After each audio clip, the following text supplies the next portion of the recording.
San Diego motorcycle ride. The Midway aircraft carrier at the San Diego harbor. This is a ride up from the South Bay on Highway 5 to downtown San Diego, over to the harbor, and then over to the Midway aircraft carrier.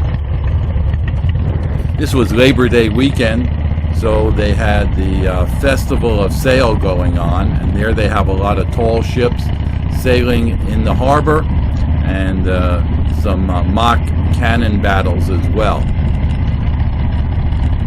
So there's a lot of things to see, and at the Midway and the statue that's right alongside it, it's always a major tourist attraction.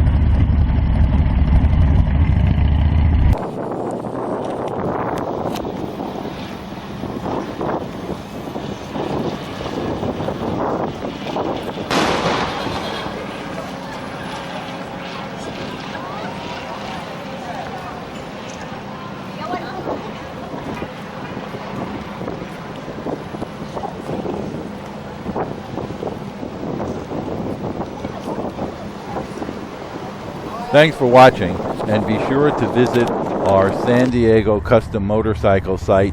You can get a free subscription there, and every time we put up a new post, you'll be automatically notified.